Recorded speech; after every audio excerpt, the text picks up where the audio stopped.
The sun had barely risen over the Rocky Mountains of Afghanistan when Lieutenant Jake Morrison received the call that would change everything. His team of 6 Navy SEALs had been stationed at Forward Operating Base Chapman for 3 weeks, waiting for intelligence that seemed to never come. But that morning, everything changed. "Morrison, get your team ready. We have a high-value target," said Commander Richards, his voice crackling through the radio. "Intel suggests Ahmad Hassan, a key Taliban leader, is hiding in a compound about 15 miles northeast of your position." Jake looked at his men, all seasoned warriors who had been through countless missions together. There was Tommy "Ghost" Williams, their explosives expert who could disarm a bomb blindfolded.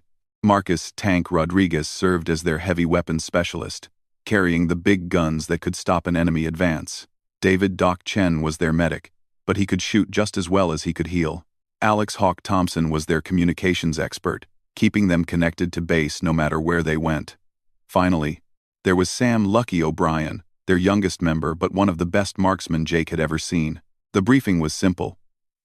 Hassan had been planning attacks on American forces for months. Intelligence reports showed he was meeting with other terrorist leaders at a remote compound built into the mountainside. The mission was to capture Hassan alive if possible, eliminate him if necessary, and gather any intelligence they could find. As they prepared their gear, Jake noticed something unusual about this mission. Instead of their usual support team, they were told a local Afghan guide would meet them halfway to the target. This guide supposedly knew secret paths through the mountains that would keep them hidden from enemy patrols. The team loaded into 2 armored vehicles just after dawn. The drive through the desert was tense but quiet. Everyone knew that once they reached the mountains, things would get dangerous.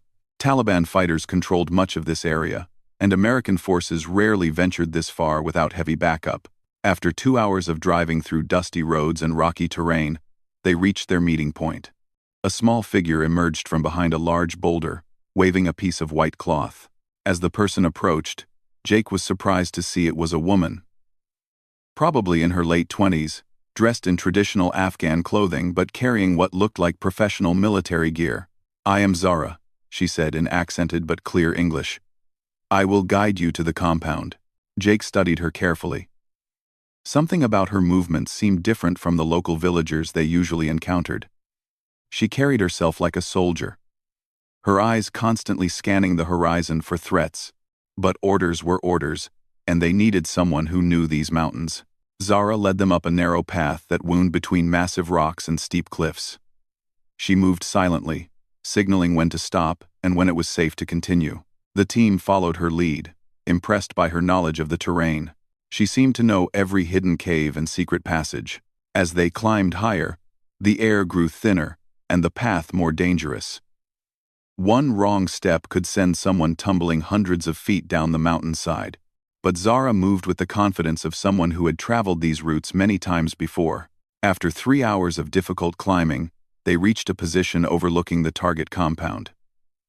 Jake pulled out his binoculars and studied the building below. It was larger than they had expected, built into the rock face with multiple levels and what appeared to be several escape routes. "How many guards do you see?" whispered Ghost. Jake counted at least 12 armed men patrolling the perimeter. There were probably more inside the building. This was going to be much harder than they had expected. Zara crept up beside him and pointed to different areas of the compound. "There are 3 main entrances," she whispered. "The front door is heavily guarded. There is a side entrance used for supplies, and a back door that leads to the kitchen." "How do you know so much about this place?" Jake asked, suspiciously. Zara's expression darkened. "Because they killed my family last year. I have been watching this place for months, waiting for the right time to strike." Jake realized this mission just became much more complicated. They weren't just dealing with a guide anymore. They had someone with a personal vendetta who might not follow orders when things got difficult. As the team planned their approach, they noticed movement in the compound below. Several vehicles had arrived, and more armed men were taking positions around the building. Their intelligence had been right. This was definitely an important meeting. Doc set up his medical kit while Tank checked his heavy machine gun. Ghost prepared explosive charges that could blow through the compound's thick walls if needed. Hawk tested their communication equipment, making sure they could stay in contact with base throughout the mission. The plan was simple but dangerous. They would split into two groups. Jake, Tank, and Doc would approach from the front as a distraction. Ghost, Hawk, and Lucky would circle around to the back entrance and try to get inside while the guards were focused on the front assault. As they prepared to move down the mountain, Zara grabbed Jake's arm. "There is something you should know," she said quietly. "Hassan is not the only important person in that compound today. My sources tell me there are at least 3 other high-ranking Taliban commanders inside. This changed everything. If they could capture or eliminate multiple terrorist leaders in one operation, it would be a major blow to enemy operations in the region. But it also meant the compound would be much more heavily defended than they had planned for." Jake radioed back to base with the new information. Commander Richards confirmed that they should proceed with the mission but ordered them to be extra careful. Backup was at least 2 hours away, so they would be on their own until the operation was complete. As the sun began to set behind the mountains, casting long shadows across the rocky terrain, the team made their final preparations. Each man checked his weapons one last time and reviewed the plan. They had done missions like this dozens of times before, but something about this one felt different. Zara disappeared for a few minutes and returned carrying a long rifle that Jake immediately recognized as a high-quality sniper weapon. She had been hiding more than just her knowledge of the compound. "I told you I have been watching this place for months," she said simply. "I know every guard, every routine, every weakness." Jake had to make a quick decision. Should he trust this mysterious woman who clearly had her own agenda? Or should he send her away and risk losing valuable intelligence about the compound? Looking at his team, he could see they were ready for anything. These were some of the best-trained soldiers in the world, and they had overcome impossible odds before. But they had never worked with someone like Zara, whose motivations were personal rather than military. The decision was made when they heard engines starting up in the compound below. Several vehicles were preparing to leave, which meant their window of opportunity was closing fast. If Hassan and the other commanders escaped now, it might be months before they got another chance. "We go now," Jake decided. "Zara, you take position on that ridge with your rifle. Provide cover fire if we need it, but stay hidden unless absolutely necessary." As the team began their descent toward the compound, none of them realized they were walking into a trap that had been set specifically for them. Someone had leaked information about their mission, and the Taliban fighters below were ready and waiting. The first sign of trouble came when Lucky spotted fresh tire tracks leading away from the compound. Someone had left recently, possibly to set up an ambush along their escape route. But it was too late to turn back now. The mission had already begun, and American soldiers never abandoned their objectives. Moving carefully down the rocky slope, the SEALs could hear voices and radio chatter coming from the compound. The enemy was definitely on high alert, but they didn't seem to know exactly where the American team was located. As they reached the final approach to the building, Jake gave the signal to split up. Ghost, Hawk, and Lucky disappeared into the shadows, heading toward the back entrance while Jake, Tank, and Doc prepared for their frontal assault. The last thing Jake saw before the shooting started was Zara taking position on a high ridge overlooking the entire area. Her rifle was trained on the compound, ready to provide the covering fire they might desperately need before this night was over. Number the ambush. The first shots came from everywhere at once.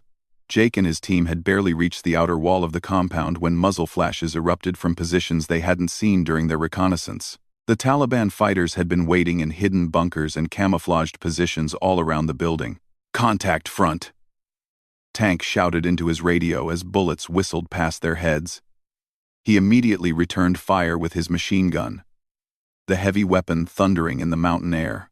But for every enemy position he suppressed, 2 more seemed to open fire. Jake rolled behind a large rock and tried to assess their situation. This wasn't the small group of guards they had expected. There had to be at least 30 armed fighters surrounding them, all in well-prepared positions. Someone had definitely known they were coming.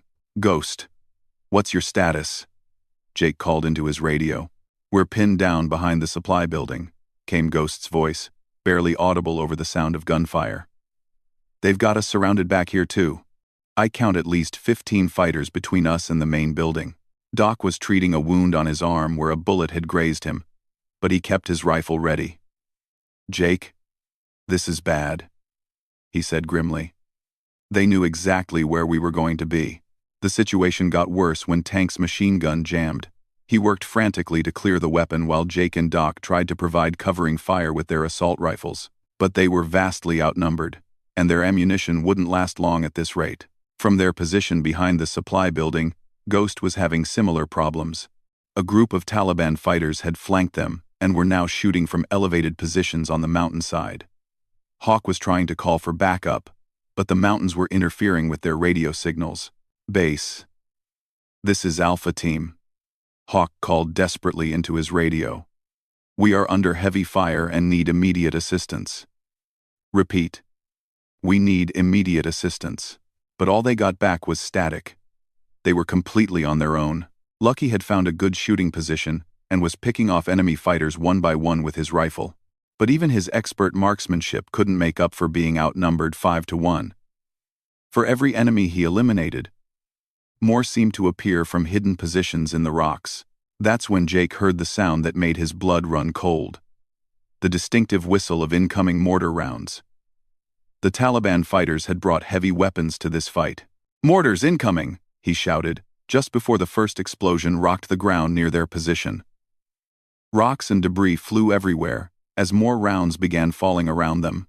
The mortar fire was devastatingly accurate, suggesting the enemy had been planning this ambush for some time. They knew exactly where the American team would take cover and had pre-positioned their weapons accordingly. Jake realized they had walked into a carefully planned trap. Someone had fed them false intelligence about a meeting of terrorist leaders, knowing they would send a small team to investigate. Now that team was about to be wiped out in these remote mountains, far from any help. As another mortar round exploded nearby, Jake made a difficult decision. "All units, we need to fall back to the extraction point," he called into his radio. "This mission is compromised." But as they tried to retreat, they discovered the Taliban had planned for this too. Enemy fighters had moved to block their escape route, cutting them off from the path they had used to reach the compound. They were completely surrounded with no way out. Tank finally got his machine gun working again and laid down suppressing fire while the team tried to reach a more defensible position. But every time they moved, more enemy fighters appeared to cut them off. "We're surrounded," Jake shouted into his radio, hoping somehow the message would reach base, despite the interference.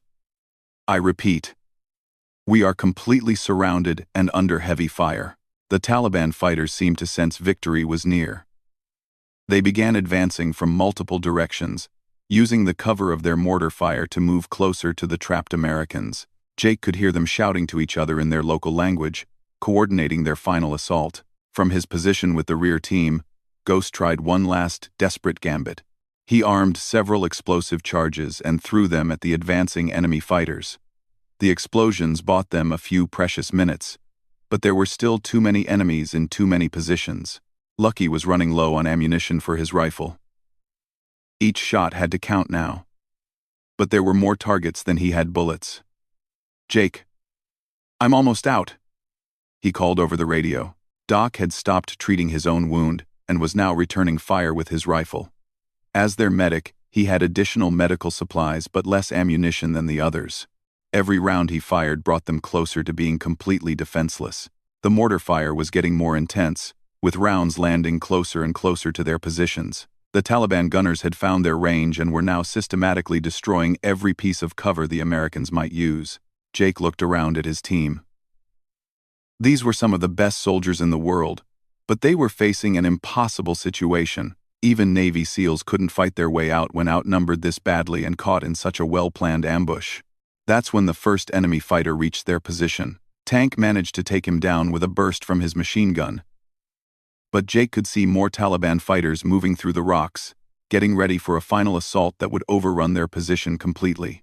"All units, prepare for close combat," Jake ordered, knowing it might be the last command he ever gave. Each man checked his sidearm and knife, getting ready for the hand-to-hand fighting that would come when their ammunition ran out. The Taliban fighters were now close enough that Jake could see their faces in the fading light.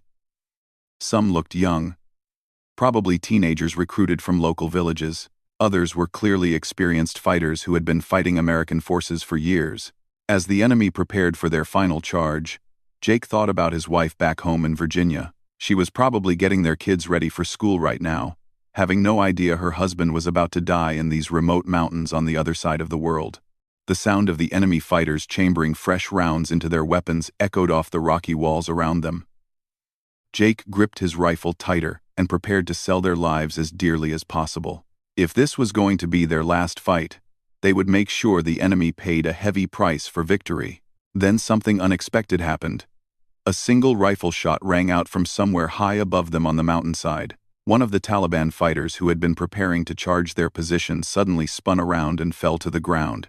Jake looked up toward the ridge where Zara had positioned herself with her sniper rifle. Had she decided to reveal her position to help them? But one sniper, no matter how skilled, couldn't change the outcome of this fight.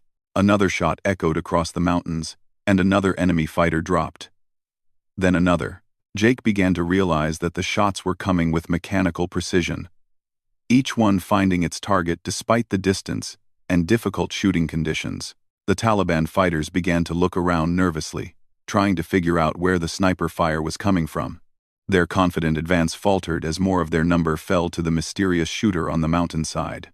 But there were still too many enemies for even the most skilled sniper to handle alone. The Taliban commanders were shouting orders, trying to reorganize their fighters for a final assault before the sniper could pick off too many of them. Jake knew this momentary confusion was their only chance. "When I give the word, we charge toward the supply building," he told his team. "It's our only shot at reaching Ghost and the others." The sniper fire continued from the mountain, each shot precisely placed to create maximum confusion among the enemy fighters. But Jake could see Taliban reinforcements moving up from the compound, bringing fresh ammunition and more heavy weapons. As he prepared to give the order that might save his team or get them all killed, Jake realized he still didn't know who Zara really was or why she was risking her life to help them. But right now, she was the only reason they were still alive. And he was grateful for whatever skills and motivations had brought her to that ridge. The Mountain Guardian. The sniper fire from the ridge continued with deadly precision. Zara had found the perfect position overlooking the entire battlefield, and her shots were systematically dismantling the Taliban's carefully planned ambush. Each bullet found its target despite the distance and the fading light, creating confusion and fear among the enemy fighters. Jake seized the moment of chaos. "Move now!" he shouted to Tank and Doc. The three men sprinted across open ground toward the supply building where Ghost's team was pinned down. Zara's covering fire kept the Taliban fighters focused on finding her position rather than shooting at the running Americans. As they reached the supply building, Jake dove behind cover next to Ghost. "How many rounds do you have left?" he asked quickly. "Not many," Ghost replied grimly. "Maybe 2 magazines between the three of us." From her position on the mountain, Zara seemed to understand their ammunition problem. Her shots became even more selective, targeting Taliban fighters who were carrying extra weapons or ammunition. Each time an enemy fell, one of the SEALs would risk a quick dash to recover the dropped equipment. Lucky managed to grab an enemy rifle and several magazines during one of these dangerous retrievals. "This Chinese-made stuff isn't as good as ours, but it shoots straight enough," he reported. The Taliban commanders were getting desperate. They had expected to overwhelm 6 American soldiers quickly and quietly, eliminating any witnesses to their ambush. But the mysterious sniper had turned their trap into a costly battle that was sure to attract attention from other American forces in the area. Through his binoculars, Jake watched as enemy reinforcements arrived from the compound. More fighters, heavier weapons, and what looked like an experienced military leader who immediately began reorganizing the chaotic Taliban forces. "They're bringing up a heavy machine gun," Hawk reported from his observation position. "If they get that thing set up, they can suppress the sniper and finish us off." Jake realized they needed to act fast. The Taliban's numerical advantage was still overwhelming, and once they got organized again, even Zara's expert marksmanship wouldn't be enough to save them. That's when he noticed something interesting about the pattern of Zara's shots. She wasn't just randomly picking off enemy fighters, she was systematically targeting their leaders and anyone carrying communication equipment. The woman was fighting like someone with military training, not just a vengeful villager seeking revenge. "Ghost, can you get close enough to plant charges on that machine gun position?" Jake asked. Ghost studied the terrain between their position and the enemy weapon.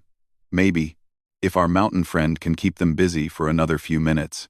As if she could hear their conversation, Zara's next shot took down the Taliban fighter who was trying to set up the heavy machine gun. The weapon tumbled down the rocky slope, useless, without someone to operate it.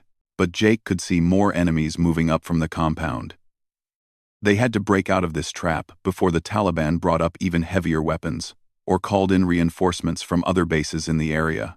"All units, we're going to fight our way to the ridge," Jake decided. "That sniper has been keeping us alive, and we need to reach her position before they figure out where she is." It was a desperate plan.